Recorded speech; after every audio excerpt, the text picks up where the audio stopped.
Hi there. I'm glad to welcome you to my channel, World of Stories. I have a lot of interesting life stories that I want to share with you. Enjoy listening. This autumn day was similar to dozens and hundreds of other days, just as gray and dreary. Vivian thought with melancholy. Groundhog Day. It's like a closed loop I can't break free from. Gloomy thoughts have long become her faithful companions in life. She used to chase them away diligently, but over the years, the desire to change anything in life has turned into apathy. Today, she let these thoughts pass through her consciousness without any internal resistance, but at some point, Vivian got distracted and accidentally knocked over a bucket. The dirty mixture, generously seasoned with cleaning solution, spilled over the marble floor. Before the woman could understand what had happened, a harsh shout came from behind. "Oh my God, Miss Vivian, can you be any clumsier? You're a walking disaster. It's dangerous to be around you." The salon owner's eyes flashed like lightning, and her well-groomed face showed a sense of disgust. The cleaning lady rushed to rectify her mistake. "Ms. Hillary, I'll clean it up right away. It was an accident, I got lost in thought. At work, you should only think about making everything shine for the salon's opening. But every day, you make new blunders. Honestly, I regret hiring you. But keep in mind that I can change my attitude at any moment, and most likely, it won't be in your favor. Ms. Hillary, I'll fix everything." "I hope so." The owner stomped her branded boots with her heels loudly, expressing contempt for the cleaning lady. Vivian filled a bucket with clean water and started cleaning because time was running short, and the vestibule area was nearly 40 square meters. She had to work at an accelerated pace. Thoughts crowded her mind again, pressing on her temples. They were dedicated to the owner, or rather, her rude treatment of subordinates. The old hag thinks her wrinkles aren't visible under all that makeup. Oh, they're visible. And she dresses inappropriately for her age, short skirts and high heels. Perhaps the main reason for Ms. Vivian's inner outrage was plain envy. After all, she herself worked like crazy but couldn't afford to buy even the bare necessities. Here she is, toiling away at 3 jobs, barely making ends meet, while that which flaunts expensive outfits. Why do such shameless and unprincipled women have all the luck in life? She wanted to delve even deeper into her boss's character, but the first early birds appeared at the entrance of the establishment. The employees, accustomed to arriving half an hour before their shift, paid no attention to the hunched-over janitor. They walked past, leaving the traces of their stylish shoes on the marble floor. Vivian angrily started to clean the stains, her mind trembling with righteous anger. And these heartless creatures didn't even say hello. Of course, why would they stoop down to acknowledge a mere janitor? They were from a higher caste. The janitor had various thoughts running through her mind during her 2 hours of work. But if someone had dared to observe this woman from the sidelines, they would hardly believe that such an active thought process was happening beneath her colorful headscarf. Vivian had only worked in the salon for 2 months, and she had already regretted coming here many times. If it weren't for the desperate state of her family's budget, she would have long sent that arrogant Miss Hillary, along with her rude employees and clients, packing. They were all smeared with the same brush. Beautiful sign on the outside, but emptiness on the inside. With an angry gaze, the woman watched 2 more salon employees hurriedly pass by without acknowledging the janitor's presence. Before the echoing sound of their high heels subsided, the door slammed shut again. "Good morning.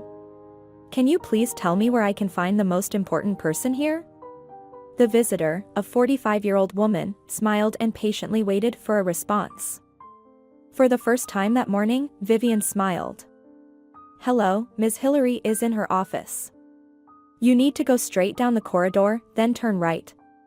Her office is at the very end." The visitor smiled warmly and thanked Vivian. "Thank you for your help. These corridors can be quite confusing. You know, I usually go to a different place. It's very expensive here, but I came today for a personal matter." It was evident that the woman was deeply anxious, and Vivian decided to encourage her. "I know from personal experience that it's best to address personal matters early in the morning. And it makes sense, because Ms. Hillary's mood is already ruined by lunchtime. The client looked at Vivian with interest. You speak so eloquently, and here you are scrubbing floors. She felt a hot wave spread through her body. Circumstances force me to. I didn't finish my education in due time, and now I have to pay for my carelessness. The woman opened her purse and handed Vivian a golden business card with the same radiant smile. It will be tough, but feel free to reach out. The silhouette of this pleasant woman dissolved in the dimness of the corridor, while the janitor examined the card, beautifully printed with Ms. Teresa. Family psychologist. It was the closest Vivian had ever been to a living psychologist. She had never had a reason, or so she believed, to consult a specialist of this kind. Tenderly holding the card in her hand, the janitor walked into the utility room to take off her work coat. On her inherited mobile phone from her eldest son, it was 9:45, and Vivian hurried. I'm late again. I'll have to endure more displeasure from Ms. Teresa. The head of the social services department often reprimanded Vivian for her constant tardiness. Of course, compared to the unbearable salon owner, Ms. Teresa was an angel in flesh, so Vivian didn't want to disappoint this kind woman. She had 5 minutes to compose herself. She handed over the keys at the guard post and was about to head towards the exit when she heard noise at the far end of the corridor. Although time was pressing, curiosity got the better of her. It seemed that the guard, an elderly lady who sat confidently at her post, also experienced similar feelings.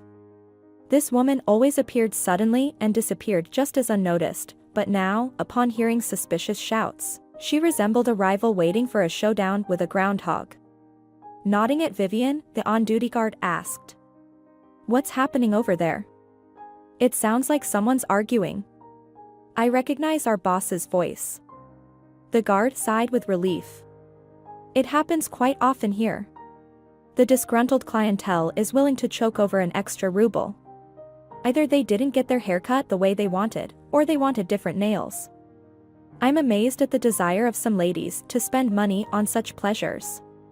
Back in our time, women only went to a stylist on special occasions. They used to curl their hair on their own with curlers. The guard wanted to add something more about the fashion trends of past years, but unexpectedly, the familiar client reappeared in the lobby. The pleasant woman had the same joyful smile on her face. "Goodbye, to you." The guard took this well-wishing as directed specifically at her and couldn't resist asking, "What happened there? Who was shouting?" The visitor calmly replied, "Your boss." It seems she's accustomed to speaking to everyone in raised tones, but she didn't expect someone to respond in the same manner. The guard straightened up again. "What happened, then?" The visitor looked at the women somewhat strangely and, no longer smiling, answered. "Simply put, there are women in this world who, like predators, hunt other people's husbands. Your boss is one of them. I just came to warn her about the possible consequences of such aggression." "Any more questions?" The elderly guard muttered something with her painted lips, but looked respectfully at the client. Vivian, in general, disliked getting involved in other people's disputes and left the guard alone with her thoughts. She watched as the psychologist got into her car and confidently drove away from the parking lot. Her brain immediately went to work, summing up the events of the morning. There are such determined women out there, unlike you, spoiled child, who are afraid to even speak up in their own defense. Vivian walked briskly along the street, with the wind cooling her flushed face. She didn't have time to observe passers-by because she was already catastrophically late. But to her surprise, Miss Tina just sighed. Vivian even thought that her boss seemed pleased by her arrival. "Vivian, I've been waiting for you since morning. We have a critical situation. Alba got sick and was hospitalized, and there's no other option but to redistribute her wards among the rest. What do you think about that? Just like everyone else, we need to help our comrades. I didn't expect any other response from you. Thank you for understanding. Here's the list from Alba. Take a look at who's left there. The girls have probably already snatched up the active old folks." Vivian knew very well that the work in this organization followed the principle of first come, first served. But since she had arrived for the discussion, she would have to take on a couple more bedridden elderly people. And that meant even less time for her family. Over the years of working in this field, Vivian had learned to suppress her emotions, and this time, not a single muscle twitched on her face. "Ms. Tina, you can always rely on me. Vivian, we will definitely reward you. I have already signed an order for bonuses this month. So, you can count on 50% of your salary." That was the most pleasant news of the entire day. Such a substantial increase was beyond her wildest dreams. Gloomy thoughts immediately receded into the background, and she thought about how she could buy her daughter the fashionable boots she had longed for with the bonus. Vivian headed towards the exit, but the boss asked her to stay for a moment. "Please have a seat." The woman modestly settled on the chair closest to Ms. Tina's desk. The manager was clearly nervous. "I don't know where to begin this conversation." Vivian decided to help her. "Do you still have something to discuss with me?" The boss gestured helplessly. "You could say that, but it's more of a small personal request. Vivian, you know how rumors spread, and I've heard that you are proficient in foreign languages." "Yes, I studied at the foreign languages department, and I'm good with English, though a little worse with German." "Do you do any tutoring?" "No, I never received my diploma, and I don't want to break the law. It's also risky. But I heard that you do translations." Vivian felt awkward. It was the feeling one gets when caught off guard doing something unworthy. She didn't know what her boss was getting at and answered as indifferently as possible. "I do occasional translations, but only for personal purposes. Sometimes my son or daughter ask me to translate a useful article. They are still studying, my son at the Institute of Physical Education, and my daughter in her final year of high school. So, I try to help them if I can. Yes, we're ready to do anything for our children, but I have a slightly different interest in your abilities. In 2 weeks, I have to speak at a very important event. To prepare for it, I need to translate an analytical article." Vivian sighed with relief. "Ms. Tina, you should have started with that right away. I thought I was being implicated in some questionable activities." The boss exclaimed. "Vivian, what are you talking about? Others engage in such schemes, and they get away with it, and here we're only talking about translations. Don't even think about it, everything will remain between us." Ms. Tina studied Vivian for a while. "Tell me, why didn't you receive your diploma?" The woman evasively replied. "Family circumstances played a role. I got married early, and the children came right away, and then it became too late to think about education. So, I remained an underachiever." "That's a shame." The boss unintentionally touched upon Vivian's most sensitive issue. For many years, Vivian had agonized over her failure to fulfill her potential. Complexes had formed within her on this basis, and she had never been able to rid herself of the constant feeling of dissatisfaction and even inadequacy. The rest of the day flew by unnoticed. As Vivian had expected, she had to take on the responsibility of 2 more elderly patients who couldn't take care of themselves. One of the old women had a granddaughter who visited her several times a week. The other grandmother was without family, a term that social workers used to describe elderly people who had no relatives. Despite her difficult circumstances, the old woman was stubborn and refused to consider going to a nursing home. "I won't go to an institution, and don't try to persuade me. I know how they treat our brothers there. Nobody survives there for more than a year. I want to die in my own home." The elderly woman was assisted as much as possible by a neighbor, and a social worker came twice a day. By agreeing to take care of this stubborn old lady, Vivian had no idea what fateful role this encounter would play in her life.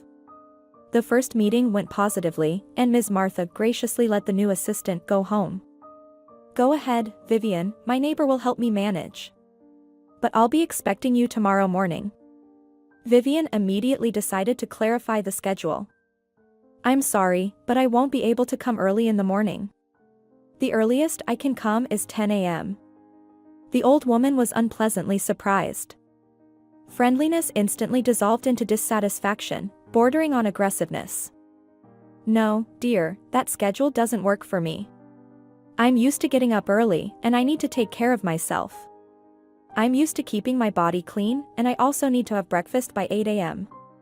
I'm used to it, and I don't want to change my habits. Ms. Martha spoke of her habits as if they were a set of laws, not just her personal preferences. Vivian encountered such stubbornness from an elderly person for the first time.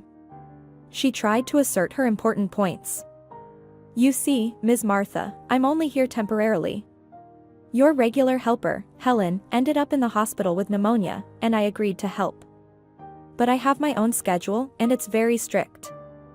I have another job in the morning that I won't give up. But the persistent old woman refused to compromise. Your crown won't fall off if you come earlier, take care of things here, and then rush off to your second job. And I can complain if I have to. Look at you, taking on multiple jobs, and yet it's never enough money. In our time, we were grateful for a simple piece of bread. But now, people have become spoiled, demanding all sorts of fancy things. Ms. Martha expressed herself with slogans from a bygone era, which was a significant part of her former life. For many years, this woman held high positions and was honored for her labor victories. She had devoted her entire life to serving a country that no longer existed, but the saddest part was that besides memories, Ms. Martha had nothing left. No children, no grandchildren. Therefore, she poured out all her dissatisfaction on social workers. That's why no one wanted to take care of this grandmother, and even the neighbor visited her reluctantly. Vivian even suspected that the sweet grandmother ensured her comfortable living conditions by resorting to a common method: threats. But Vivian was not going to back down. And when the old woman expressed her disdain for modern traditions, Vivian peacefully asked, Ms. Martha, what should we do then? Do I really have to come to you at 6 a.m.? Surprisingly, the old woman was pleased with this suggestion. Yes, you can come even at 5 o'clock. I don't sleep at night anyway. I'll get some rest during the day, but I can't close my eyes at night. Sleep just won't come. Vivian, without hesitation, you can bring me something homemade. I never learned to cook properly in my entire life, and in old age, especially, I want to eat something tasty. I can manage to make something simple for myself while using this contraption here.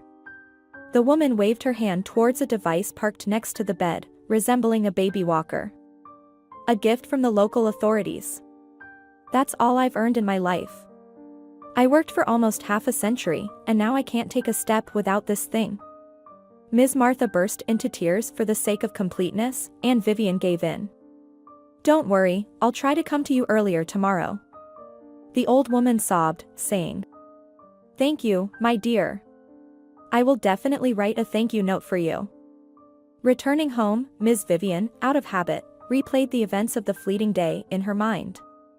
Although it didn't differ much from other days, she noted with satisfaction that there was something about it that left a positive impression. These noteworthy moments were the meeting with the family psychologist and Ms. Martha. The encounter with the deserving old woman, who reminded Vivian of her grandmother Betty, her father's mother who had abandoned the family for another woman, especially affected her mood. She wanted to think about many other things, but the elevator doors screeched open on the 7th floor landing. And there, behind another door of one of the apartments, awaited new chores. From the randomly scattered shoes in the hallway, Ms. Vivian guessed that the kids were home. This little chaos immediately spoiled her mood, and she asked loudly, Hey, Neanderthals. Is it really so hard to put your shoes away neatly? A voice from the depths of the apartment replied, belonging to James. Mom, I'm sorry, I just walked in, and I received an important call that was very important to me. I got distracted, and then I forgot. From the bathroom, Miranda, the daughter, responded to her mother's comment. Mom, you have a bad habit of nitpicking right from the doorstep. You could simply overlook this small detail of our laziness. But you just have to rub our noses in it like mischievous kittens. Vivian, trying to maintain her composure, remarked. And you are indeed like kittens, only already quite grown up. Is it really so hard to just pick up after yourselves? Ms. Vivian decisively headed to the kitchen. Father will be home from work soon, and dinner is not ready yet. Her daughter sarcastically remarked. Mom, no need to generalize. Cooking dinner is your sacred duty. The girl giggled and disappeared into her room, while the mother went to the kitchen, where another surprise awaited her. This is just plain audacity from you guys. Is it really so hard to wash the dishes and clean up the table after yourselves? The pigsty is cleaner than your kitchen. James wanted to ask something to his mother but quickly retreated as well. He asked his sister, who lazily settled into a soft armchair. What's up with her? No idea. Miranda, have you noticed that Mom hasn't been herself lately? Everything irritates her, and she's constantly outraged. Well, that's normal for her age. The guy became concerned. What are you trying to say? Our mom is getting old. It's an inevitable process. James was indignant. Miranda, are you stupid or just pretending? Mom is not even 40 yet.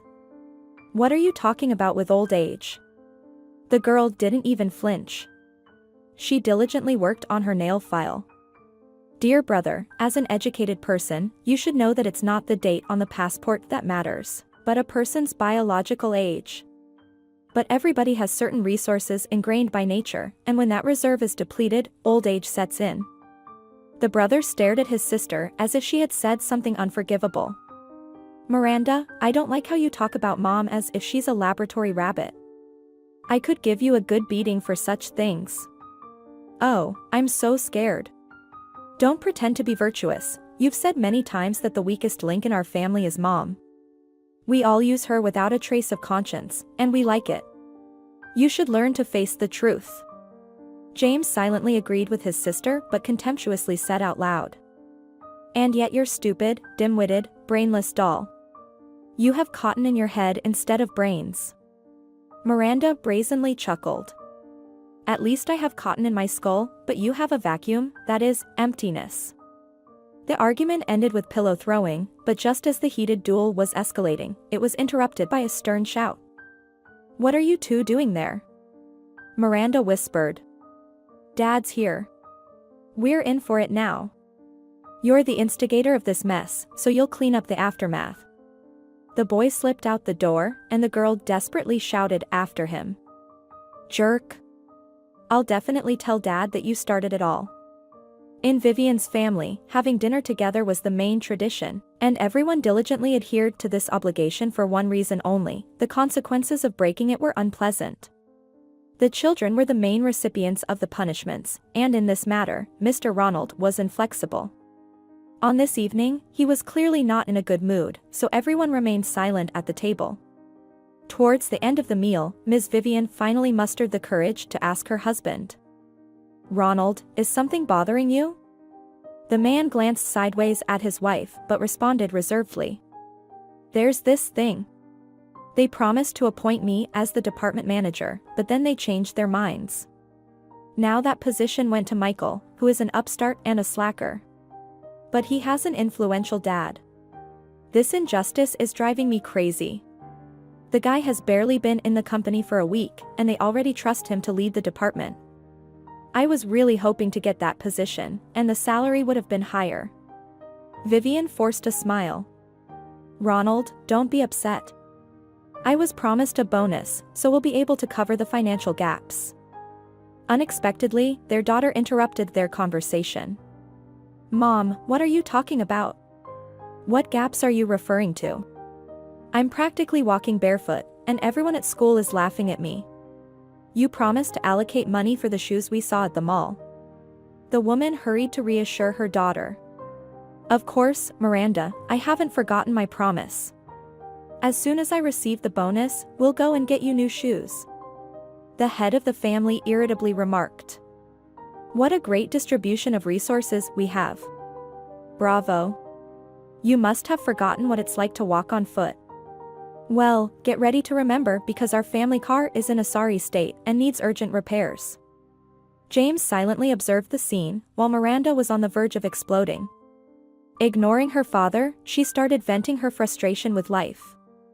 This poverty is so exhausting. Other people have well-off parents, while James and I have to make do with meager handouts. After school, I'm leaving this little town and never coming back. Mr. Ronald slammed his fist on the table. Enough whining. If you want, you can go on your own free journey right now. No one is holding you back. My grandmother worked 12-hour shifts at your age during the war. Dad, why do you always belittle us with tales of our ancestors' feats? We want to take as much as we can from life. And that's a normal desire for every person. Your desire, daughter, reflects a dependent mindset. You want everything handed to you on a silver platter, but you don't want to lift a finger yourself. The girl jumped up from the table, and in her abrupt movement, the chair fell over. With fiery eyes, she stared at her father. You raised us this way yourselves, so all your complaints are misplaced. The atmosphere in the room was at its boiling point, and James added fuel to the fire. Our family evening ceases to be boring. Mr. Ronald hissed. Shut up, or I'll make you. Sweat beads formed on the man's temples, and James's heroism instantly vanished. Ms. Vivian discreetly signaled her son to disappear from sight, and he obediently lowered his head and quickly left the room. The woman knew that now it was her turn to suffer the consequences. She approached her husband. Ronald, I'm begging you, calm down. He growled. How can I calm down when our children behave like this? And it's all the result of your upbringing. You've always tried to coddle them since they were babies. Emotions demanded an outlet, and the man occasionally slammed his mighty fist onto the hapless tabletop. Well, tell me, why aren't you like other women? You're a walking misfortune and the source of all my troubles. I still don't understand what attracted me to you 20 years ago. Why did I marry you? I had so many other girls. Mr. Ronald lamented his unfortunate fate for a long time, while Ms. Vivian silently swallowed her tears. She knew that once the wave of anger subsided, her husband would become calm and phlegmatic. Right now, he simply needed to, as they say, blow off some steam. In these moments, she thought the least about herself and tried to dismiss the treacherous thought that someone whispered in her ear again. Don't you realize, Vivian, that they're all using you to the fullest and then tossing you aside like garbage? And they, your children and husband, will do it without any remorse or guilty conscience. You're repeating the fate of your mother. Vivian quickly tidied up the kitchen and was about to go to bed, but she remembered the request from her boss to translate a text. Ms. Tina earnestly asked her to complete the task within the next 2 days, so Vivian decided to at least start by familiarizing herself with the material. In the house, tranquility finally settled. The husband made himself comfortable in the living room, in front of the television, sipping beer from a can, while the children scattered to their rooms. They were incredibly fortunate with the apartment because each family member had their own personal space. Only Ms. Vivian was deprived of this privilege, although she could always find solitude in the kitchen. The room was quite spacious, and one could comfortably settle in there. The woman took out her laptop from the drawer and started working. The text that needed to be translated contained a lot of numbers and technical terms. Therefore, after 2 hours, she had made only a small progress. Her eyes were getting heavy. She mumbled to herself. If I don't go to sleep now, I probably won't wake up at 5 in the morning, and then that insufferable Ms. Martha will definitely file a complaint against me. Vivian closed her laptop and tiptoed into the bedroom, trying not to wake up her husband, who occupied almost the entire bed. She settled herself on the edge. Mr. Ronald mumbled in his sleep. Where are you going? I was working. The boss asked for an urgent translation. Well, then, maybe she'll at least pay you something. Vivian didn't bother explaining to her husband in the middle of the night that she had no intention of demanding payment for this job. She was comforted by the thought that Ms. Old reward her with a bonus next month for a small favor. Sleep eluded her, and familiar and unfamiliar images from the past flashed before her eyes. Many of these people were no longer alive, and it made her heart ache. When the fleeting faces ceased, only the image of her mother remained. The presence of the dearest person was almost palpable. Vivian doesn't remember her father because he abandoned the family when she was very young. Therefore, she could only judge him based on her mother's accounts, but Ms. Laura never bestowed kind words upon her unfaithful spouse. HR was only one time when she spoke positively about him. It happened right before Vivian's graduation. Her mother dreamed of her daughter being the most beautiful at the prom and saved money for almost a year, denying herself the necessities. Vivian didn't know then that Ms. Laura was seriously ill and needed expensive medication. The woman had hidden her health problems from her daughter for a long time, and only later did the girl realize how much her mother had sacrificed for her graduation dress and fashionable shoes. But the woman's dream came true. Vivian shone at the prom. A happy mother said, "My dear, you resemble your father so much. You're just as tall and beautiful, and you're equally intelligent. After all, your dad, Steve, also graduated from school with just one 4 grade. If he hadn't been so irresponsible, he could have made something of himself."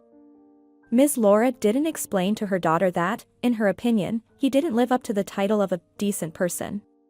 She had lived her whole life in a small town and wanted her only daughter to follow her example. Perhaps it would have happened that way if it weren't for the close proximity of Grandma Betty, the father's mother. The mother-in-law considered it her primary duty to visit her former daughter-in-law, and such visits happened with enviable regularity, which greatly irritated Laura. As soon as she saw her relative on the street, she would say disapprovingly, "Well, it's no wonder I had a bad dream last night.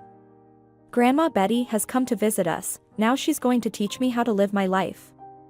And indeed, Miss Betty would immediately start with the main question as soon as she crossed the threshold: the unsettled lives of her daughter-in-law and granddaughter. "Laura, you can be as angry with me as you want, but I want to tell you that you're living your life wrong. You can't constantly bend your back and be happy when they whip you along that back with a lash. You're spineless, and that's why Steve left you." Grandma didn't hesitate to speak in front of her granddaughter, and when Laura tried to send her to her room, she would intervene. "You can't hide from the truth. Let Vivian listen, maybe then she won't repeat your mistakes." The mother patiently listened to her mother-in-law's response and occasionally interjected briefly. "Miss Betty, what's the point of dwelling on the past now? What's done is done." Grandma continued to push her point. "Of course, it can't be undone, but you can always start anew. Laura, you're like a person from a different world. Although Steve is my son, I have to tell you that he's not perfect. You're still a young woman and can marry a decent man. Why condemn yourself to loneliness so early?" In response to those words, the mother weakly remarked, "I have a daughter, and I live for her. And what's the point of these sacrifices? Life is given only once, there won't be a second chance. You'll grow old, like me, and end up being unwanted by anyone. Vivian will never abandon me. Of course, I'm also sure of that, but think for yourself, Laura, about how you've already predetermined everything, and right now you're burdening your child with the weight of responsibility. Can it be any other way? Yes, it can. Take me, for example. You know very well the rough paths life has taken me on, but I didn't give up. My husband left me for another woman, and I found someone else too. I didn't wallow in self-pity. And besides, despondency is a heavy sin. Maybe that's why Steve ran away from you." That was a low blow, and the mother never forgave her mother-in-law for those words. After that conversation, Grandma's visits stopped, and Laura began forbidding her daughter from visiting Miss Betty.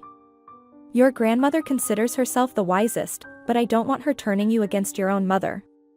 Vivian was old enough to understand that a definitive rift had occurred between the women, but Ms. Laura thought that wasn't enough, so she decided to change their place of residence. These changes coincided with her daughter's graduation. The mother patiently waited for the moment when Vivian would receive her diploma. After the prom, she announced, "My dear, I have settled matters with my job here, and we need to vacate this apartment." The girl couldn't believe her ears. "How do you mean, vacate?" The mother calmly replied, "Just like that. You see, this is government housing, and they have already assigned someone else to my position, and he has a family too." "Mom, where will we go? Out on the street?" The woman replied without much enthusiasm.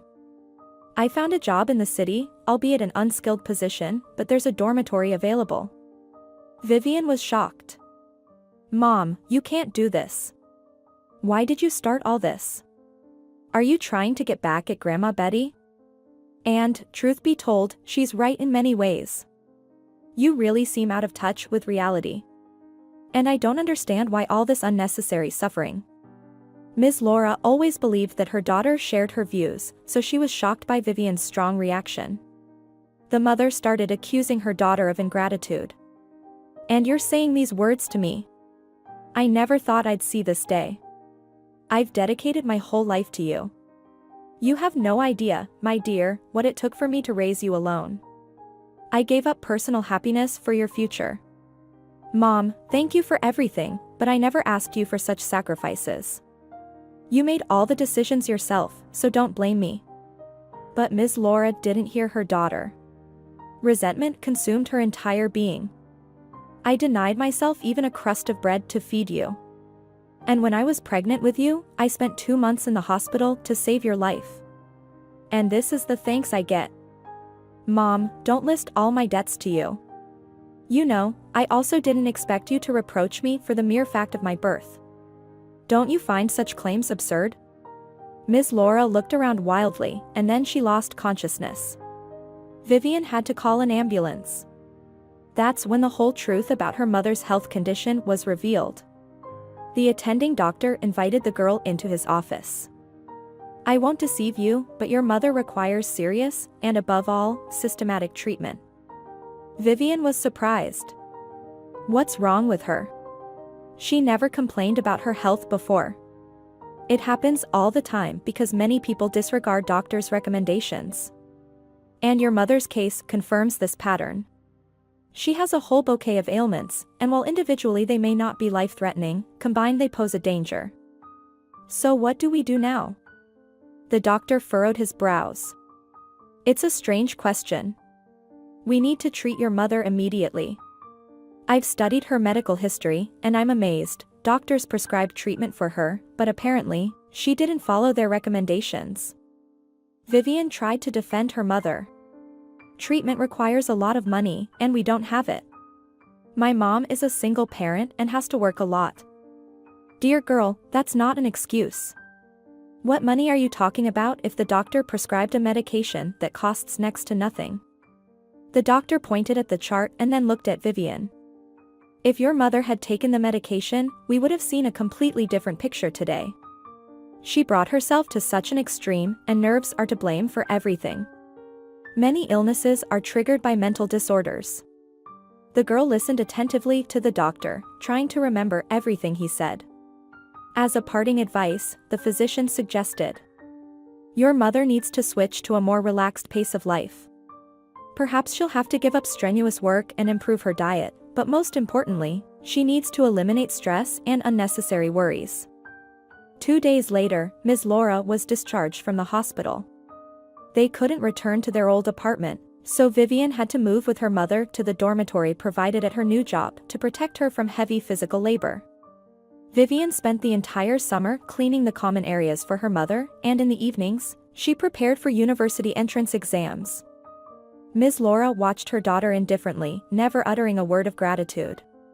Only later, after her mother had passed away, did Vivian realize that for her mother, self-sacrifice was the norm. And her selfless willingness to help her in a difficult moment was perceived by Ms. Laura as repaying a debt. The woman obediently took her pills and attended the prescribed medical procedures, but her deteriorating health continued to worsen, often forcing her to take sick leave since her dismissal would mean losing her housing. Vivian continued to clean the common areas and yards while studying. And one day, this fact became known to the student community. Her classmates openly laughed at her. Vivian is a simple girl, she'll clean all the common areas, even sweeping the courtyard, she's all about passing exams. Despite the mocking, the girl tried not to pay attention, which only annoyed many of her classmates even more. They were irritated by the fact that the girl always passed her exams successfully, which led to her inclusion in the group of students who were supposed to go on an internship abroad. One day, in the women's restroom, she accidentally overheard a conversation between 2 girls whom she considered her friends. Don't you think it's time to put that upstart in her place? Vivian recognized Kelly's voice, someone she had always helped out of difficult situations. In the same contemptuous tone, Pamela, whose father was listed among the city's wealthiest, replied. Kelly, let the poor girl amuse herself, she's not going anywhere. I'll tell my dad, and they'll strike her name off the list. Let her play around with her rundown mother in the hallways. Kelly was surprised. Wait, is that true? I thought it was just a joke. Seriously, does Vivian really clean the hallways? I'm not going to lie to you. I've seen her with a rag myself when I went to visit Helen, Pamela replied. Kelly nearly choked on her breath. Are you talking about Helen from the 3rd year, whose father is running for mayor? That's the one. You know, girlfriend, I don't waste my time on small stuff. Boys like our favorite Bill can stay for girls like Vivian. Their fate is predetermined, after all, Pamela confidently stated. Pamela, I think you're being unfair. The world is changing. Vivian quietly left the restroom, but a couple of minutes later, the two conspirators hurriedly emerged from the bathroom. As if nothing had happened, they started asking Vivian about the upcoming trip. Vivian evaded their questions. Girls, I don't really know much yet. It's possible that there will be changes to the list. Besides, I have no one to leave my mom with. She's very sick. This news delighted the girls' friends, and Kelly became bolder. Vivian, did you forget about your promise to help me with the essay? She wanted to send this audacious girl to hell, but she smiled and nodded obediently. Of course, I'll help you. I always keep my promises. There was something subservient in her smile and compliant nod. Vivian understood it and felt disgust, but she couldn't help herself. She had declined the trip abroad herself because her mother had been hospitalized again. This time, Ms. Laura's kidneys had failed, and her condition was critical. The treatment had been prolonged for a month and a half, and during that time, her daughter faithfully worked in her place. She only took 1 day off. Without telling her mother anything, Vivian went to the village where her grandmother Betty was living out her last years. The old woman was delighted to see her unexpected guest. My granddaughter, how wonderful that you've come. I had almost given up hope of seeing you. I thought I would die without saying goodbye. Miss Betty fussed around Vivian, who looked at her grandmother and couldn't understand why she looked much younger than her mother. The elderly woman seemed to read her thoughts. Do you wonder where I get my strength from? I won't beat around the bush, I want to live for a long time, so to speak, smoke the sky. You know, granddaughter, my late grandmother used to tell me, and she was a very wise woman, that as long as a person is capable of moving, they are alive. Once that desire disappears, you can order a coffin. Vivian felt uneasy because her grandmother's description suited her mother very well. Grandma, how can you help someone who doesn't want to resist? The woman sighed heavily. You're probably talking about your mother. I don't even know what to say because the situation is hopeless. Everything is inside us, and if a person loves and respects themselves, others will treat them the same way. But if they lack that inner core, then it's their downfall. Vivian continued thoughtfully. And if they allow themselves to be pushed around, will they remain a slave for life? Yes, my dear girl, you've understood it correctly. You've put everything in its place. But let's have a cup of tea instead of pouring from an empty vessel to an empty vessel. Ms. Betty briskly ran back and forth to the kitchen, and soon there were plates of jam-filled pastries and a vase of donuts on the table. For a moment, Vivian felt as if the familiar childhood breeze blew upon her, when she used to watch the village children play hide-and-seek from behind the tulle curtains. The local kids didn't accept the city girl and refused to include her in their games, but Vivian desperately wanted to be part of such an exciting activity. Perhaps this memory was so strong that she uttered aloud. I never thought life would be like a children's game. Someone has to win, and the rest are left as outsiders. But the saddest part is that not everyone is given the chance to be a participant in this exciting game. Grandmother looked contemplatively at her granddaughter. I've told you this before, Vivian, but I'll repeat it once more. It all depends on the person themselves. Take your mother, Laura, for example. She's a weak and passive person, and that's where all the misfortunes stem from. You may judge me for saying such things, but Steve did the right thing by leaving her. It's dangerous to be around someone who is constantly plagued by failures. It took a moment for the meaning of her grandmother's words to register in Vivian's mind, but when she understood the main point, she became deeply upset. "Grandma, what are you talking about? Are you saying that it's meant to be this way?" "So, because of my mother's bad character, I was destined to grow up without a father, and it's written in my fate to repeat my mother's destiny because I resemble her in everything?" "Thanks for your honesty, Granny. Did you ever stop and think what it's like to dress worse than other girls and suppress the desire to enjoy an ice cream? You never helped us with money, you only gave advice." The elderly woman waved her colorful kitchen towel irritably. "I never helped? Did your mother make up stories? I always gave a little something to Laura from my own pension so that she could buy you sweets. And Steve consistently sent child support payments too. Didn't you know about that?" Vivian was taken aback. "No, my mother never told me anything. She only said that Dad had left and refused to help us." "That's not true, my dear. Your father came to visit twice, but Laura forbade him from seeing you, saying that her daughter didn't need such a father. She ruined her own destiny, so there's no one else to blame. And now, it seems she wants to cast a shadow on your happiness as well." Vivian shouted. "Grandma, how can you say such things? Mom is in the hospital right now." The elderly woman nonchalantly waved her towel again. "Familiar story.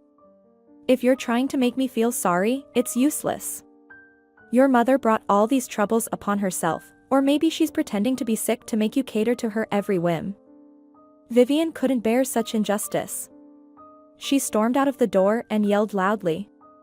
"Grandma, you're the cruelest person in the world. I will never come to you again." She ran down the only street of the village, while the local women watched her with astonished eyes.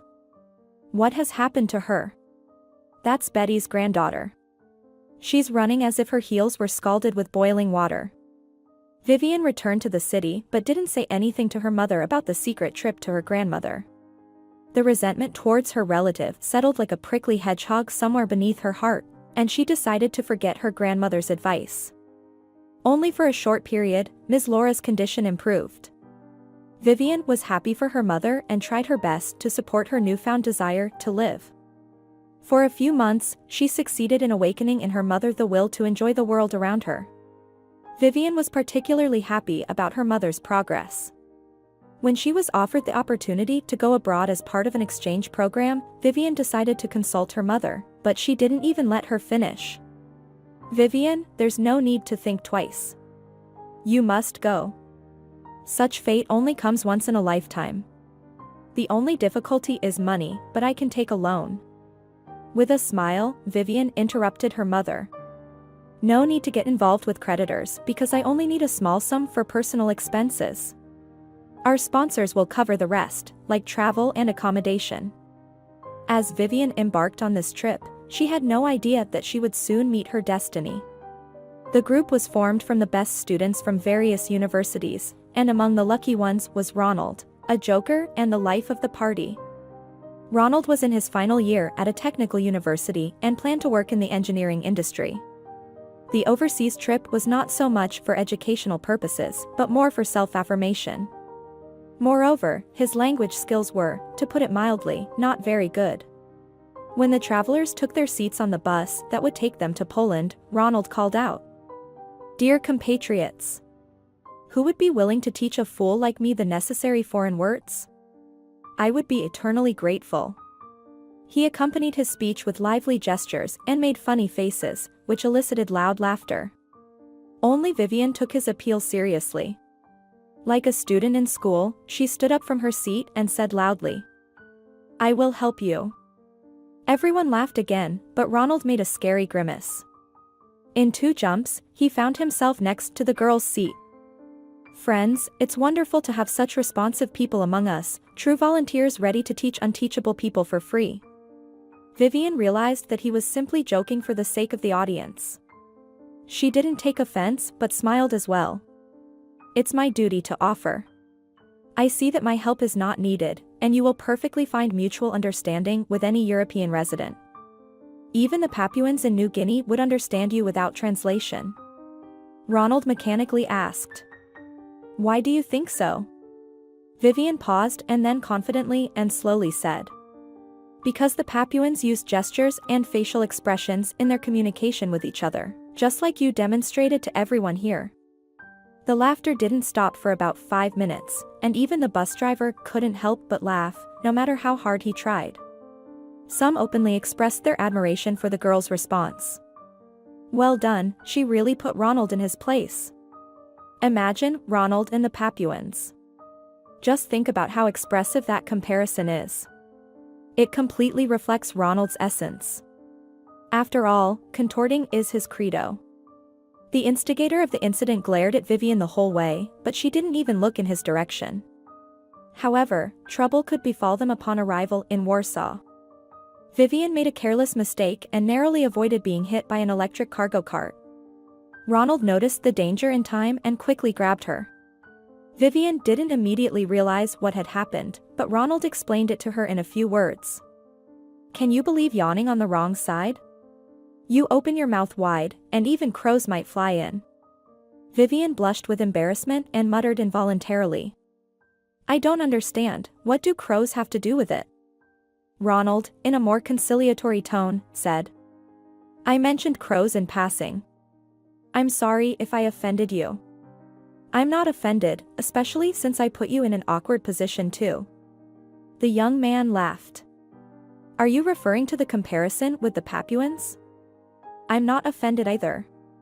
Honestly, it turned out to be quite funny. Everyone had a good laugh, even the driver shed a tear. I have a good sense of humor in general. I believe that positivity is always appropriate in hopeless situations. Such an attitude often saves lives. Vivian happily nodded in agreement. She enjoyed the attention from the handsome guy. Being with Ronald made her feel light and free. They spent all their free time together and returned to their hometown together. When the time came to say goodbye, Ronald said with regret, I really don't want to let you go. I hope you won't mind meeting up tomorrow? I won't. Vivian's heart skipped a beat with happiness, and she eagerly awaited the next day. Her mother, Ms. Laura, immediately noticed her weightless state. Come on, confess, what happened? Are you in love, by any chance? Vivian replied shyly. I don't know for sure yet, but maybe you're right. Her mother let out a heavy sigh. How I wish for you to be happy. Mom, I'll try my best. Effort alone is not enough, you also need to understand the person who is by your side. It was the first time she had heard such words from her mother, but Vivian didn't want to dwell on their meaning at that moment because her whole world was concentrated in one person. She naively believed that Ronald was the epitome of decency and reliability. It pleased her to listen to him and agree with him on everything. And when he once proposed to her, let's get married, she agreed without hesitation. However, this news didn't bring much joy to her mother. Ms. Laura, contrary to her daughter's expectations, began accusing her of recklessness. Why such haste, Vivian? Maybe you're pregnant? The girl was ready to sink with embarrassment. Mom, how could you think such a thing? What else am I supposed to think when you claim that you've already filed a marriage application? Couldn't you wait? You still have to study. Mom, Ronald has already graduated and is getting a job. And what about you? You still have 2 more years of studying. And where are you planning to live? We'll rent an apartment. Ms. Laura sadly remarked. You've already decided everything on your own. What about me? I'm sick, and there's no room for me in your plans. You've decided to abandon your own mother to the mercy of fate. Mommy, I won't abandon you. I promise, I'll still help you. The woman calmed down a little. You won't leave me, right? I'll be lost without you. If I leave this job, they'll throw me out on the streets. But it was difficult for the girl to hold back her mother's words. After the wedding, the young couple immediately decided against having a wedding ceremony, and Vivian took on new responsibilities. Just 2 months later, she realized that she would soon have a baby. To help her mother, she started skipping lectures. She carefully hid this fact from her husband. The pregnancy was difficult, and soon she could barely manage her regular household chores, let alone any additional workload. During this challenging period, Vivian once again thought about the possibility of using her knowledge to earn money. She started writing thesis papers for her former classmates in exchange for payment. With the money she earned, she hired a woman to help her mother with the cleaning. Ronald had no idea that his wife was doing draft work for others in his absence. When he returned home, her exhausted appearance frightened him. One day, he said to her in a commanding tone, "I can't just stand by and watch this. You need to apply for an academic leave tomorrow. Do you understand me?" "Yes, Ronald, I'll do everything as you say." At first, her compliance pleased him, but later it began to irritate him. One day he asked her, "Vivian, why do you always agree with me? Do you really think that way, or are you just trying to please me?" This question caught the woman off guard. "Why are you asking me about this?" "Well, just curious." The arrival of their firstborn changed everything in the young family. Vivian could no longer run to her mother every day, and her mother's health was deteriorating before her eyes. Life in a rented apartment also came with its own challenges, and the infant constantly required maternal care. Vivian tried to handle everything on her own, but she couldn't manage it. Her husband was constantly expressing dissatisfaction, whether it was about her appearance or the disorder in the apartment. "Vivian, you're starting to resemble a country bumpkin to me. Couldn't you at least change your hairstyle? And that robe, it's already annoying me." To such remarks, the young woman would respond out of habit. "Okay, Ronald, I'll try. As soon as my mom gets better, I'll definitely go to the hair salon." The man made a reasonable observation. "Besides your mother, you have your own family. I understand that Ms. Laura is seriously ill, but maybe she should be treated in a hospital."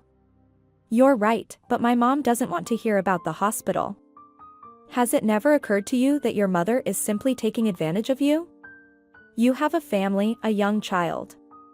Another mother, to alleviate her daughter's burden, would make a sensible decision, but Ms. Laura is draining the life out of you.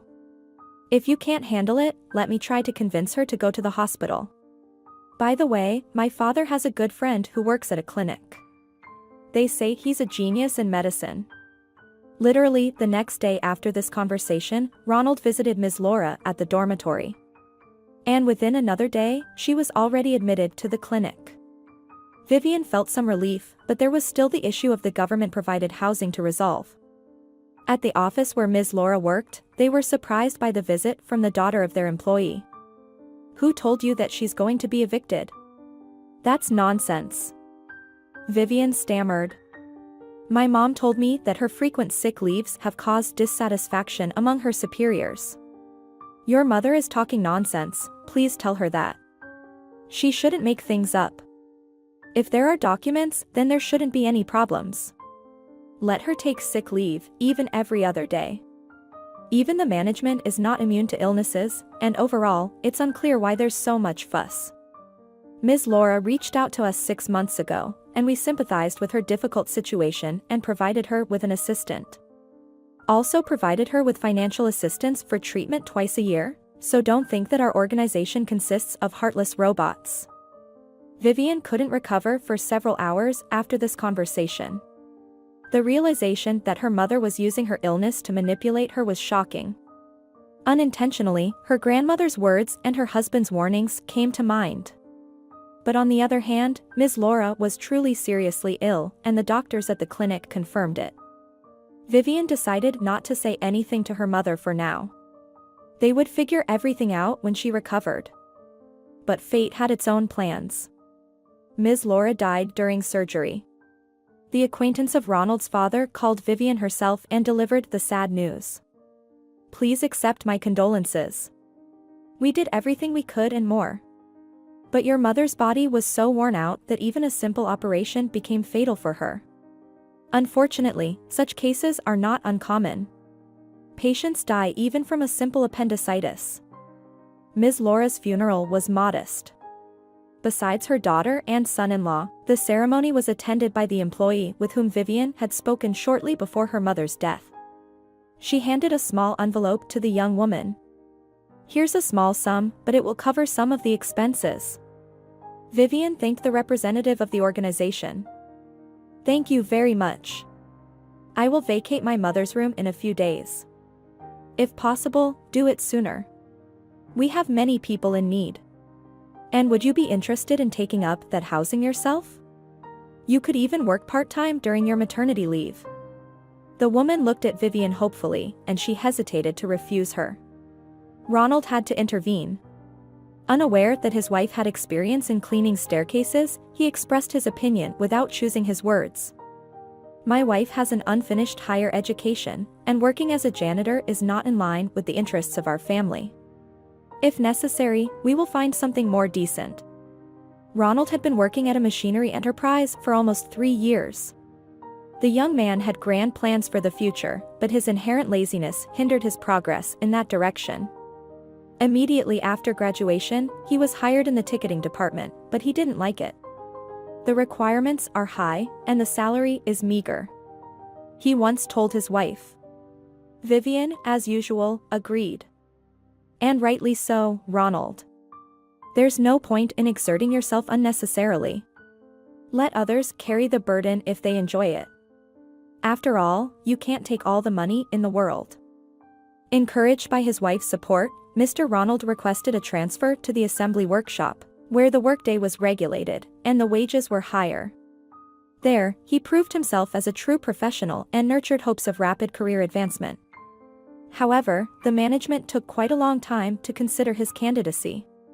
And money was always scarce in the family because Vivian became pregnant with their second child soon after her first maternity leave. She was expelled from the university, so there were no grounds to hope for bright prospects. But the weary woman of life learned to patiently await gifts from fate and often repeated to herself, "I have everything good. A strong family, a good husband, healthy children. What else could I wish for?" For a while, this psychological training helped, but it didn't last long. Negative thoughts started creeping in to replace the positive mindset. Dissatisfaction with life intensified, especially as the children grew up. One day, she realized that happiness had passed her by, only brushing her lightly. And she thought it would stay in her home forever. In the 20 years of their married life, Ms. Vivian had learned one more very useful thing. She hid her grievances so far away that soon she would forget about them. Therefore, frequent family squabbles only lightly grazed that protective shell or simply passed by. On that day, she finished work early, so she returned home in a cheerful mood. But her daughter almost immediately spoiled her blissful state. With a swaggering gait, she walked into the hallway and handed her mother a mobile phone. "You forgot your phone on the nightstand, and some old lady has called you like 5 times already. Her name is Ms. Martha." "Thank you, my dear. Did you ask this woman what she wanted?" Miranda smirked. "Come on, why would I interrogate unknown old ladies? She just demanded to talk to you urgently." Vivian glanced at her mobile device screen. Yes, 5 missed calls. It was Ms. Martha. She needed to call her back, but her hand froze above the green button because Miranda was screaming hysterically. "Mom, enough already. Snap out of it. You can't please everyone. Why do you care so much about that old lady? I have my graduation coming up, and the dress issue hasn't been resolved yet." Vivian shifted her bewildered gaze from her daughter to the phone. "Miranda, calm down. Dad will come, and we'll figure something out together." Her daughter continued her onslaught in the same tone. "Mom, don't you hear me? It's my graduation, the most important event in my life, and you suggest figuring something out. I don't want some random thing, like what they sell in the store." Before the woman could respond, her own phone rang in her hand. She looked at her daughter and smiled. "It's Ms. Martha. I'll just talk to her for a minute, and then we'll discuss it together." "But I don't want to wait." Unexpectedly, Miranda snatched the phone from her mother's hand and angrily shouted, "Stop calling here. Mom's workday is over. No, this isn't social services. Vivian tried to retrieve her phone from her daughter, but she skillfully evaded her attempts and laughed hysterically. Angry cries from Ms. Martha could be heard from the receiver.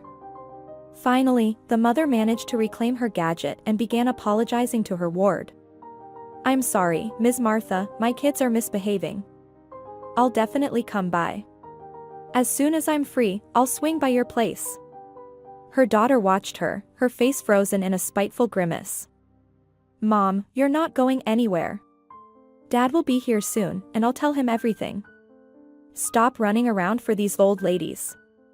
Vivian, who had never tolerated such insolence from her daughter before, was overwhelmed. "Stop talking to me in that tone. I'm not your servant, and I have my own interests too. And from now on, don't you dare interfere in my affairs." Miranda let out a meaningful sigh and walked off to her room with the same stomping gait. The family dinner proceeded in complete silence. Miranda absent-mindedly played with her fork in her plate, while the head of the family enjoyed his Italian-style meat pasta with appetite. Only James looked around with interest. Towards the end of the meal, he couldn't hold back any longer. "Can someone tell me what's happening with us again? It feels like this isn't a family dinner but a wake." Miranda sarcastically replied. "Well, little brother, you almost guessed it. We're all just pretending to be a family, but in reality, everyone is only out for themselves." Ronald couldn't take it anymore. "Miranda, stop it. If you're in a bad mood, don't ruin it for others. Go to your room. As you command." Miranda gave a deep bow and disappeared behind the door of her room.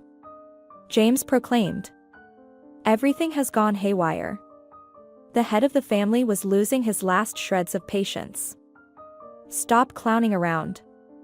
Dad, I'm just summing up our joint dinner. And you know what? Miranda is right about something. We're all on our own here, and only Mom is running around trying to please everyone, but her efforts are in vain and even look ridiculous from the outside." The spouses sat in silence, afraid to look each other in the eye. Ms. Vivian was the first to break the silence. "I need to step out for half an hour." Her husband looked at her in bewilderment. "And who will clean up the table? And what business do you have during your non-working hours?" Unexpectedly, even to herself, the woman responded challengingly. "Besides me, there are other people in the house who can easily wash the dishes. That's one. And as for my business, my job sometimes exceeds the boundaries of working hours. That's two." The man looked at his wife with surprise. "Look at you, speaking up. I'm tired of trying to please everyone. All I hear is give and give. Oh, you don't like it? But it's your direct responsibility to ensure comfort in the house. Ronald, that doesn't mean I have to serve you. And you always forget about your direct responsibilities." "What do you mean?" "That you should be providing for the family's financial well-being. I'm not a robot. I earn as much as I can. And it's never enough for you. Yes, it's not enough because you, the lion's share of the salary, spend it on your car. That's why I have to juggle two jobs." Mr. Ronald smirked and remarked, "Oh, by the way, you noticed that. I heard from acquaintances that you've taken up your old job again, scrubbing floors at some second-rate beauty salon. Of course, any labor is respected in our country, but if I were you, I'd keep quiet about your line of work. Are you ashamed that I clean floors? What else am I supposed to do when there are holes in the budget? Look, Miranda needs new shoes and a dress for her graduation. And that won't come cheap. So I have to take on any side job I can find. Vivian, please, don't make yourself out to be a heroine. In moments like these, you remind me of your late mother. She loved playing with emotions. Don't you dare speak about my mother in that tone. At least she helped us in some way. Your parents only made an appearance a couple of times, and that was it. They don't even want to spend time with their grandchildren." Those words hit their mark, and Mr. Ronald fell silent. Taking advantage of the moment, Ms. Vivian rushed out of the apartment. For the first time in many years, she had expressed everything that had been weighing on her mind to her husband. and this boldness brought her joy. She spent no more than half an hour at Ms. Martha's place. The elderly woman had run out of her blood pressure medication, and her neighbor was not at home. "Vivian, please forgive me for bothering you. I can't make it to the pharmacy myself." "Don't worry, I'll go there now and bring you your medicine. I can even prepare some food for you." Ms. Martha's eyes glazed over dreamily. "I haven't had milk omelette in a long time. Even though there's cholesterol in eggs, I really crave it. After I go to the pharmacy, I will definitely make you an amazing omelette." At home, Ms. Vivian was met with silence. No one had cleaned up the dishes from the table in the living room, and the woman, trying not to make noise, began to tidy up. Mr. Ronald dozed off on the soft couch, and a fresh newspaper rose and fell in rhythm with his breathing. Only muted voices could be heard coming from the daughter's room. Vivian unintentionally listened in on the conversation between the children. James was trying to convince his sister. "Miranda, it's not right. We don't get to choose our parents, and we have excellent ones. As for Dad, I completely agree with you, but Mom, I feel sorry for her, but she's more like a fish. I can't even imagine how she would look at the graduation among other parents. Honestly, I'm ashamed of her. She always has this lyrical confusion on her head, and she dresses like a peasant. And her nails. It's scary to look at them. Dad looks much cooler. And I would prefer if he were the only one present at the event." James was genuinely outraged. "What are you talking about? How can you be ashamed of our own mother? Ordinary. All the kids in our class have well-groomed mothers, and ours is a complete mess." Loud footsteps approached the door, and the woman quickly left her spot. Her heart pounded in her chest, and tears filled her eyes. A traitorous thought crossed her mind. Now you're reaping the fruits of your labor. Your daughter is ashamed of you. No, she's not ashamed to take money from you for clothes and trinkets, but she's ashamed to be seen with you at the graduation. That night, Ms. Vivian couldn't close her eyes, and in the morning, she felt a fever throughout her body. After waking up, Mr. Ronald grumbled.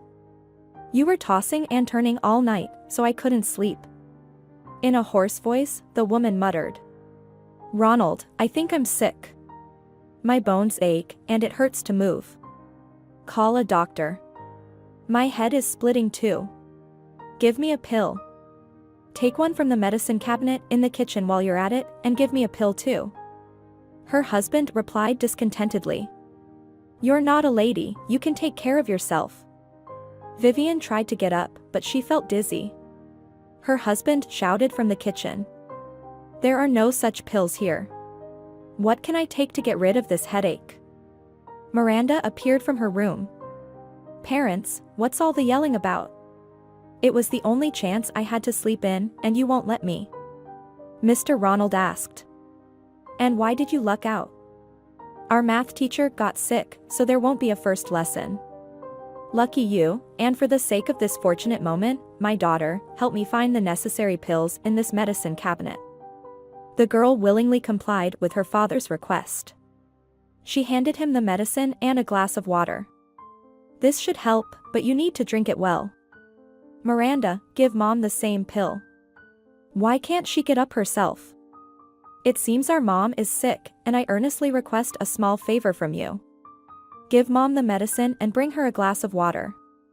The girl muttered something incomprehensible under her breath, but fulfilled her father's request. Vivian spent the whole day in bed with a fever. She called a doctor to come to the house and barely made it to the door when he arrived. Hoping for someone's help was futile because her daughter disappeared from home without saying a word. Since the woman couldn't go to the pharmacy to get the prescribed medication herself, she had to rely on the remaining resources in the home medicine cabinet. By lunchtime, her condition slightly improved, and she drifted off into a restless sleep. She was awakened by Ms. Martha's phone call. "Vivian, I just heard that you're sick. What a pity. I will miss you, and I hope you recover soon. I'll be waiting for you." The old lady spoke sincerely, and it deeply touched the woman. She thought that strangers often show more compassion than relatives. She also thought that her greatest desire in the world right now was to run away somewhere to the ends of the earth. Towards the evening, the household members started gathering. Miranda was the first to arrive. The mother heard her footsteps as she walked into the kitchen and shouted from there. "Mom, what's this mess? Haven't you prepared anything today?" Her throat felt scratchy, and Vivian couldn't speak loudly. But her persistent daughter awaited an answer and delighted the sick mother with her presence. "Mom, can't you hear me?" "I can hear you, but it hurts to speak. It seems the fever is rising again." "Sweetie, would you run to the pharmacy? The prescription is on the table." "Let James go." "I don't have time." "What about dinner?" Miranda didn't even ask her mother how she could help. With the same indifference, the husband returned from work and treated his sick wife. "So, you're still lying there? That means there won't be a delicious dinner tonight. We'll have to make do with something simple. You could have at least cooked plain porridge." A storm of indignation overwhelmed the woman. Overcoming pain and weakness, she decisively said in a hoarse voice, "There will be no dinner or serving. That's it. End of story. Hire some help and let them attend to you. At least someone among you could have asked how I'm feeling. There's not even anyone to bring me a glass of water." The husband didn't expect such a strong response but quickly regained his composure. He openly laughed in her face. "Vivian, come down to earth. If I were in your place, I'd better keep quiet. Who do you think you are? Every day, you should be grateful for having such a patient husband. You should be dusting me off, not yelling. Look at yourself in the mirror before you start asserting your rights. You provincial, narrow-minded person. And you turn up your nose." Vivian lay alone until evening. Only her son came to her room a few times. James went to the pharmacy and brought the medicine. For dinner, he fried potatoes and brought food to his mother on a tray. "Here, Mom, have something to eat and regain your strength. Otherwise, you won't get better." Vivian thanked her son and thought that at least one person in the family had a kinder soul. The next morning, she felt much better and decided to slowly tidy up the house. As Vivian sorted through her belongings, a golden card slipped out of the pocket of her autumn jacket. She read aloud from it, "Ms. Teresa. Family psychologist. That's someone who will definitely help me." She dialed the number on the business card and heard a familiar voice. "I'm listening." Ms. Teresa immediately recognized Vivian, even though it had been 6 months since their chance encounter. The woman tried to explain her problem over the phone, but the doctor suggested, "Come to my office, and we'll talk without hurry." "When can I come?" "Well, even right now. It seems like today is my day off, and there's no one scheduled." For almost 2 hours, Vivian confided in the psychologist about her life. She often stumbled due to nervousness, but Ms. Teresa never interrupted her. She attentively listened to the confession of the unhappy woman and then asked, "Vivian, at this moment, what is your most significant desire, if I may put it that way?" Without hesitation, the patient blurted out, "Yesterday, this thought came to me. I want to run away somewhere far from everyone, where nobody can find me." "That's a rational decision. Do you have such a refuge?" Vivian paused and, sighing heavily, confessed, "No, unfortunately not. Although, wait a moment, I completely forgot about my grandmother's inheritance. I told you about my father's mother, Grandma Betty. She lived in the village. I don't know in what condition her house is." Ms. Teresa remarked, "I'm also from a village, and when things get tough for me, I go there to regain hope and the desire to live. Rural areas are best suited for emotional healing. They have a special energy. You know, Vivian, there was a remarkable doctor who had a deep understanding of human psychology. His name was Vladimir Levi.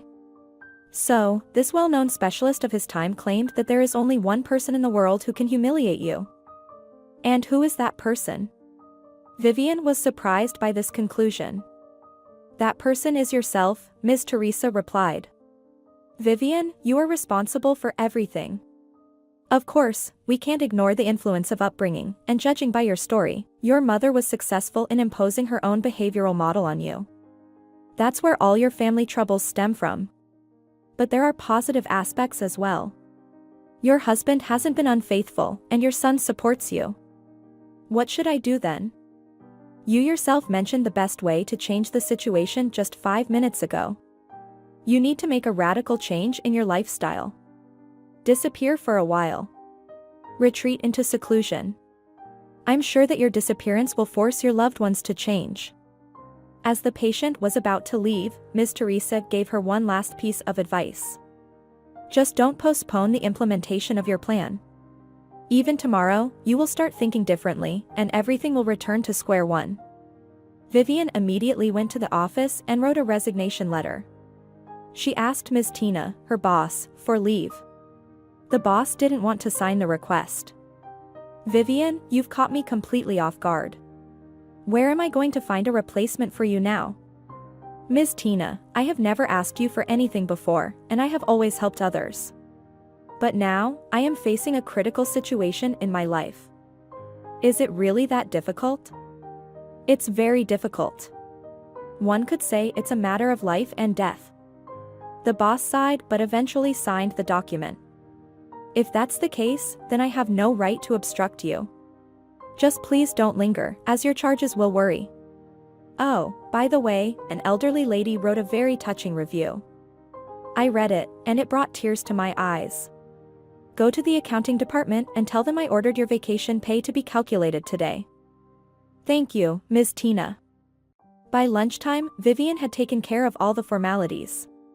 She packed the necessary items into her travel bag, and then, after some thought, she grabbed her laptop. After quickly writing a note, she left the keys to the apartment on the hallway table and closed the door behind her.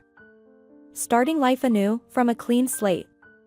The woman narrowly missed her daughter, who was returning home after an exam. The young girl asked assertively from the hallway. Mom, do we have anything to eat today? Mom, are you still sick? But Miranda received no answer, and she rushed into her mother's room. What's going on? Where did she go?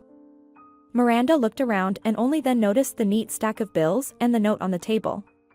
The girl read the short lines out loud. My dear ones, don't look for me.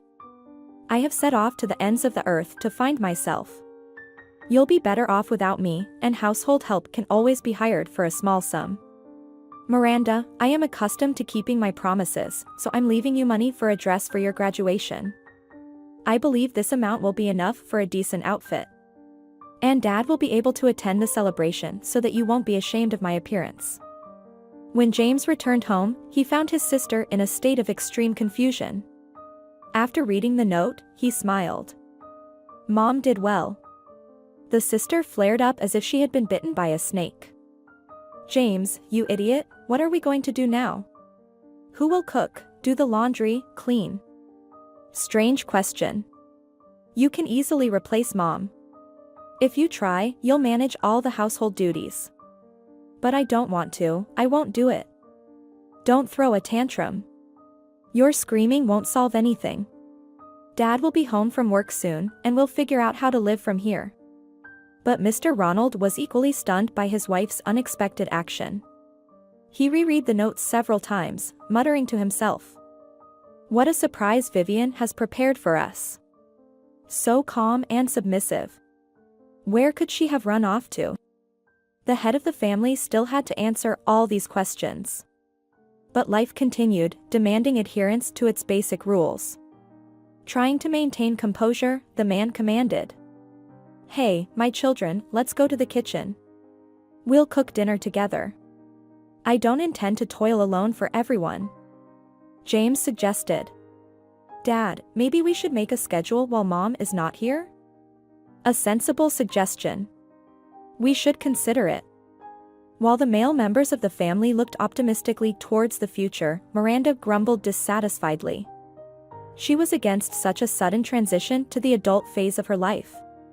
Vivian's arrival in the village caused a real commotion.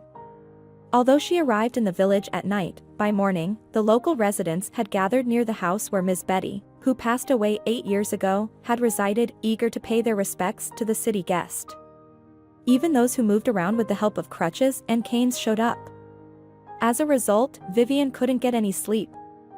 Peering out the window, she exclaimed in surprise. "Well, I never thought this village had so many residents. I wonder how they found out about my arrival." But the answer to her question came as soon as she stepped onto the porch. Ms. Gina, a friend of Betty's grandmother, candidly admitted in front of everyone. "Forgive me, Vivian, but it's our custom not to keep secrets from each other. You knocked on my door last night." Vivian didn't understand why the old woman was engaging in conversation and replied. "To you, because I knew you had the keys to my grandmother's house." The village activist exclaimed joyfully. "See, there you have it. And you didn't believe me when I said the rightful heiress herself had appeared to claim her rights." Vivian looked from one participant to another, still not understanding the essence of everything happening. But the elderly volunteer didn't let her get a word in. "As soon as you left, Vivian, I informed everyone. Our village elder is away, his son took him in, and it turns out I'm filling in for him." "Grandma, what's with all this commotion?" The activist was surprised. "What's all this about? We live in the same village, and maintaining order is a collective responsibility. Who knows, someone might show up uninvited in the middle of the night, maybe some hooligans from the city. We had a similar incident last year when Ben's house, who also passed away 2 years ago, was completely ransacked. They took everything, even jars of pickles from the cellar. So now we stay vigilant." The crowd buzzed with excitement, and Vivian realized she needed to thank the villagers. "Thank you so much. Honestly, I didn't expect such a reception." A plump woman in a floral silk robe responded. "We have different laws here, not like in your city. I visited my daughter, and they don't even know who lives in the neighboring apartment. But here, everything is open. No enemy will get past us." A squat old man in felt boots joined the conversation. "Why are we telling you all this? To let you know that you shouldn't alienate yourself from us. Everyone respected Betty here. And if you need any help, don't hesitate to ask." "Thank you, I'll keep that in mind." Vivian wanted to politely bid farewell to the visitors and attend to urgent matters, but the crowd showed no signs of dispersing. The grandmother from whom the woman took the keys, pointing to the house, asked, "If you don't mind me asking, why did you suddenly show up? It's been so many years, and then you appeared. People even said you wanted to renounce your grandmother's inheritance." Vivian didn't want to explain to strangers what brought her to the village, but to satisfy their curiosity, she said the first thing that came to mind. "I'm on vacation, so I decided to visit the places where I spent part of my childhood." The woman in the bright robe immediately picked up on the topic.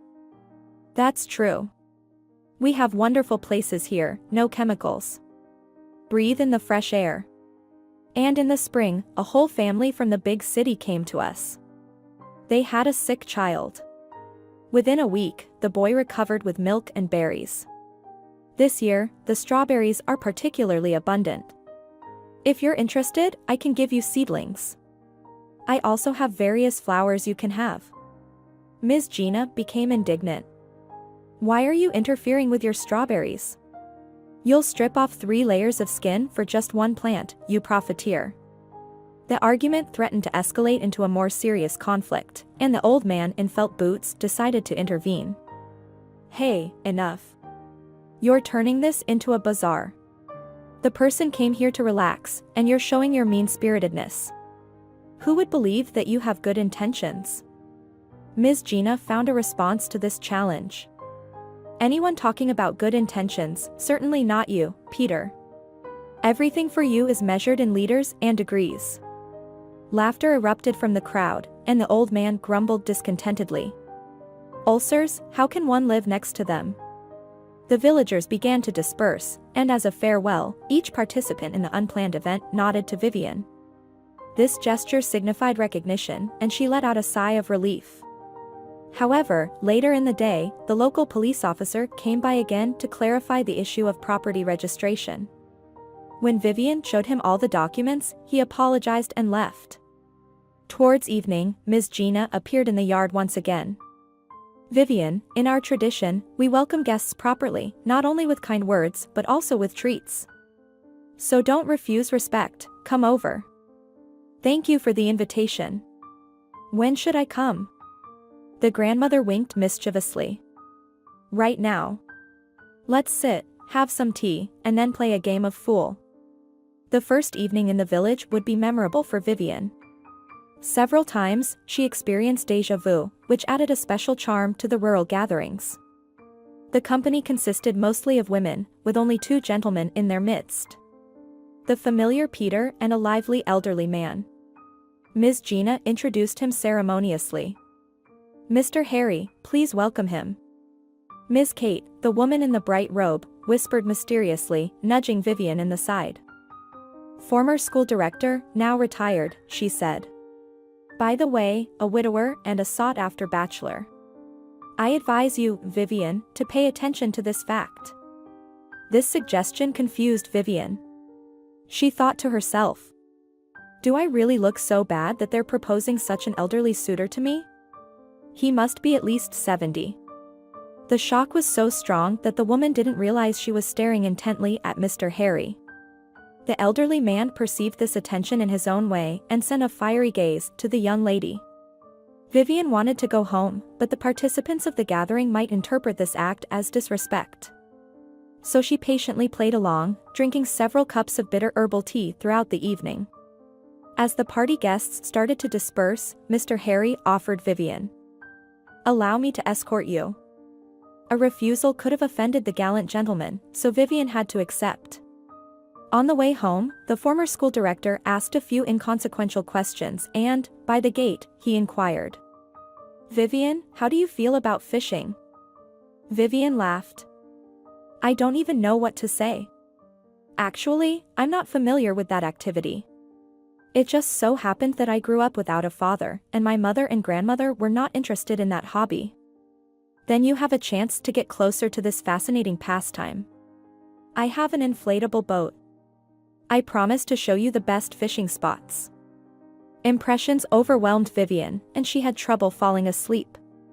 But what surprised her the most was the male attention. Despite his venerable age, Mr. Harry made a favorable impression, and his courtship was enjoyable to her. I never thought I could be liked by someone, she thought. In her youth, Vivian had hardly any admirers. She immediately entered into a serious relationship with Ronald, and she eagerly threw herself into the depths of family life. Something long forgotten was awakening inside her, and her blood flowed faster through her veins. Throughout the evening, the woman only remembered her husband and children once, but she immediately recalled the words her grandmother Betty had said a long time ago. To earn the respect of others, you must first love yourself. Weakness is an unforgivable sin. It may sound cliché, but love yourself first, and only then will others love you. Only in that way, a person who lacks self-respect will ever receive the proper treatment from those around them. Vivian pulled her mobile phone out of her bag. She immediately changed the SIM card and temporarily stashed her own away. She didn't want her family members to call her. To be honest, she was afraid she might give in and return. She held the phone in her hands and realized that she had no one to call. Vivian put her phone aside, approached the mirror, and examined herself for a long time. Well, there wasn't much to admire. Her hair was dry, brittle, and had a somewhat mousy color. She had been trimming her own bangs for a while now, and the split ends stuck out in different directions. Her facial skin had a somewhat earthy complexion, with dark circles under her eyes. Yes, Vivian. Who would look at you, who, besides a 70-year-old man? Suddenly, she stuck her tongue out at her reflection and went to sleep. Sleep is the best remedy for everything. The next day, Mr. Harry appeared by the gate. Vivian. She was trying to tidy up the yard a bit, so she didn't notice the former school director's arrival. Oh, Mr. Harry. Good day. Good day, Vivian. He gallantly kissed her hand, and Vivian felt ashamed of her broken nails that had never known proper care. Well, Vivian? Are we going fishing today? What choice did Vivian have? She couldn't possibly offend the man with a refusal. She was about to answer affirmatively, but as if she heard her grandmother's voice, she realized that she didn't have to do something she didn't want to. I'm sorry, Mr. Harry, but I have to decline. Fishing has never been one of my favorite hobbies, so I prefer a peaceful rest. Besides, I'll be catching up on sleep, sunbathing, and doing nothing. Vivian smiled because she immediately felt a sense of relief after her words, while the man sighed. Well, of course. It's your right. If you get bored, any dog knows where to find me. He bid her farewell, and Vivian understood that she was dealing with a very tactful person. She was simply sure that he understood perfectly well what she was thinking. The woman looked around. So, what would she do? The day flew by unnoticed, and in the evening, she decided to call Ms. Teresa. They talked like old friends, and Ms. Teresa asked, "So, how are you feeling?" "You know, much better than before. And the strangest thing is that I feel no guilt." "That's really good. Maybe it's time to take another step." Vivian felt scared and intrigued at the same time. "And what step should that be?" "Vivian, you need to take care of yourself, even if it's just a little, at a minimum." After the conversation, Vivian counted the money she had with her. It was quite decent. What if she went to the local district center tomorrow, visited a hair salon, or maybe even bought herself a new dress? Miranda looked sadly at James, who was washing the dishes. "James, why doesn't Dad do anything? How long will we have to cook for ourselves?" "What are you talking about?" "What do you mean?" "About finding Mom." "So, if it weren't for cooking, you wouldn't have cared?" Miranda snorted. "Why should I care? No one kicked her out. She made that irresponsible decision herself." "Yes, Miranda, but I think Mom did the right thing. You need to run away from us as far as possible." "Oh, don't even start. Are you interested in doing the dishes yourself?" "No, I'm not interested. That's why I only washed my own, and you can wash yours." James set aside the kitchen towel and made himself some tea. Miranda looked at him in horror. "Are you serious? You know I have prom in 2 days.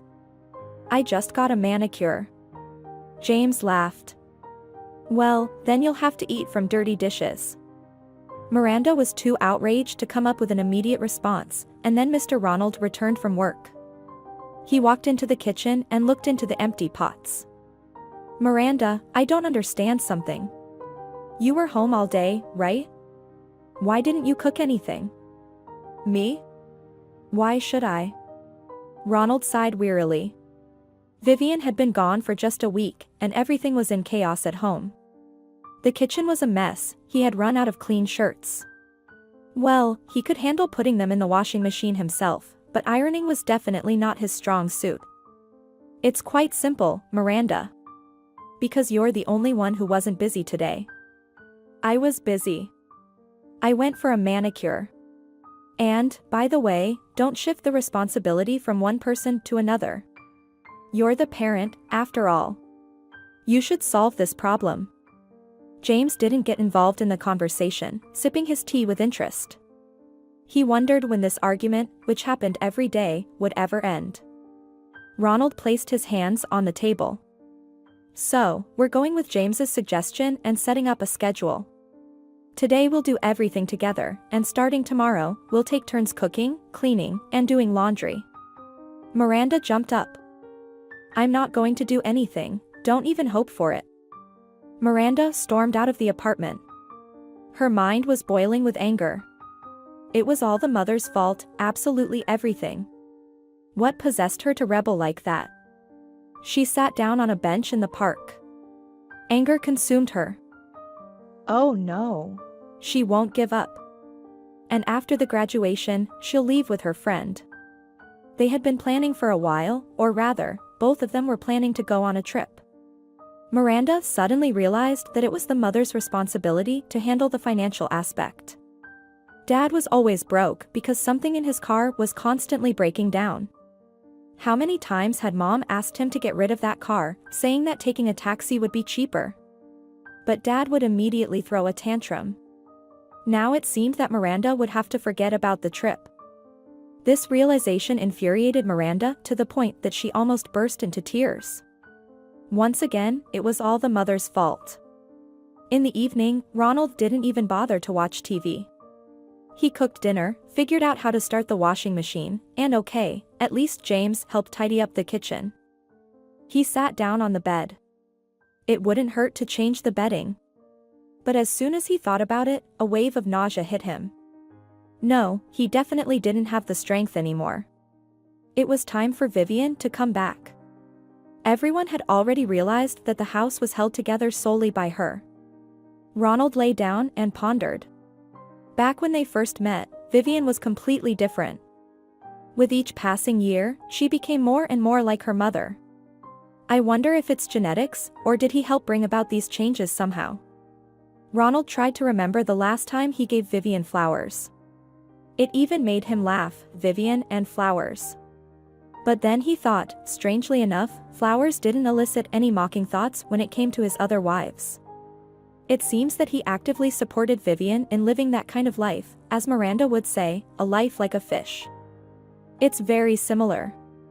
Maybe it's because she didn't feel any support in her family? Ronald suddenly sat down on the bed. They all considered the mother as an empty space. Once she's gone, her absence is immediately felt. And him. He had long stopped seeing Vivian as a woman. But as what then?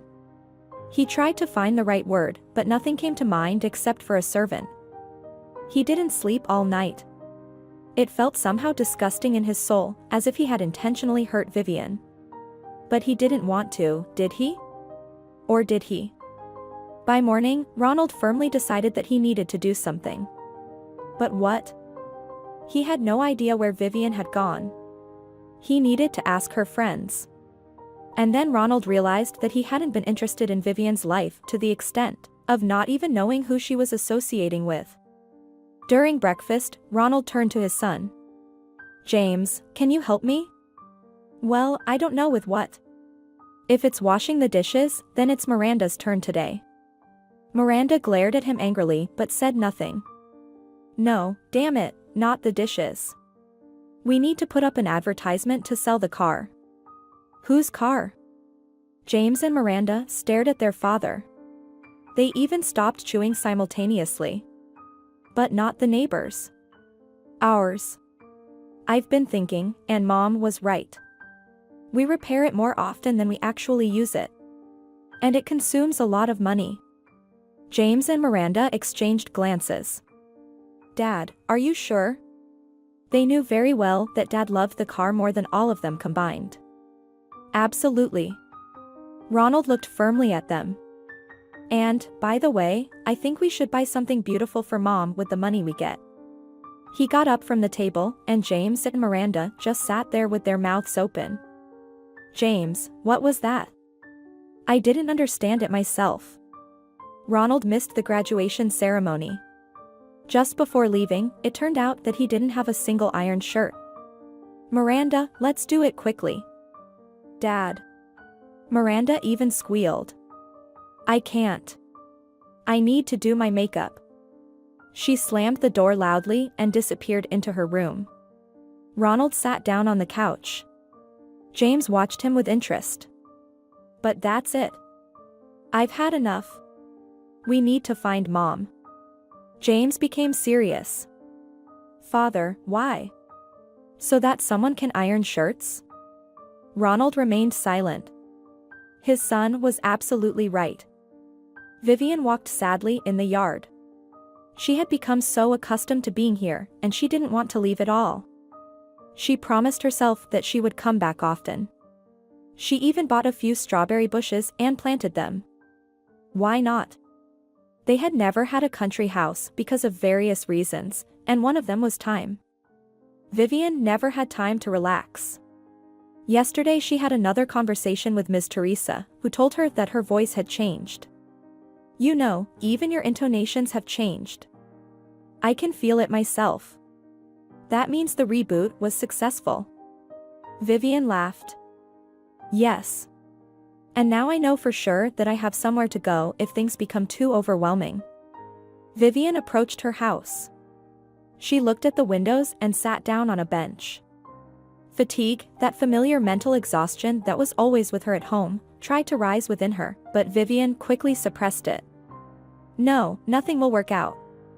She was about to get up when someone called out to her. Excuse me, can I help you? Vivian, startled, looked at her large bag and then slowly turned to Ronald.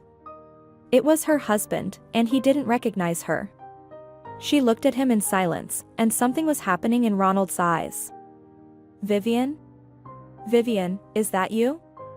Such a range of emotions flickered across his face that Vivian couldn't hold back her laughter.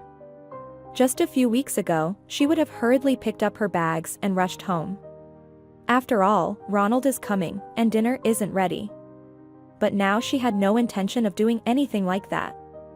Hello, Ronald. You can help if you want. Ronald, as if in a daze, approached, lifted the bag, and couldn't take his eyes off his wife. Well, to be honest, there was plenty to look at. Vivian had cut her hair short and dyed it black. Neatly shaped and tinted eyebrows, a bit of mascara on her eyes, sun-kissed, clean, and smooth skin. She took pleasure in the thought that she was wearing a new dress, not a shapeless sack, but a dress that accentuated her waist. Ronald wanted to say something, but he couldn't find the words. Finally, he squeezed out. Why are you like this, Vivian? But how? Even horses need rest. They silently climbed the stairs. Ronald opened the doors and stepped aside, letting Vivian go ahead. She immediately noticed the dust everywhere and frowned. She couldn't stand disorder. Kids, Mom is here. Ronald didn't know how to act. On one hand, he felt like he should scold his wife thoroughly, but something told him that Vivian wouldn't stay silent now. Something had changed in her, and it wasn't just about her hairstyle and dress. It was in her gaze. Miranda and James rushed out of the rooms. Oh, Mother, we wouldn't recognize you. You look fantastic. James hugged Vivian, and for a moment, she held on to him. After all, she missed him so much. Miranda came out and leaned against the wall. Yes, Mother doesn't look like herself anymore, but will there be someone to cook now? Vivian was about to respond, but Ronald beat her to it. No, Miranda. I believe you're old enough to occasionally take over the kitchen duties. Your mother and I are going to a restaurant tonight. Vivian looked at her husband in astonishment. Where are we going? They had never been to a restaurant, ever. Somehow, they didn't have time for restaurants at first, and then they didn't have time at all. Ronald hurriedly continued. Vivian, I would have liked to say all this to you privately, but since it turned out this way, well, you did everything right. I don't know about the kids, but I realized that I don't want to live without you. And it's not just about cooking, although that's important too, but overall. He rushed into the room, brought back a bundle of money. This is for you. Buy something nice for yourself.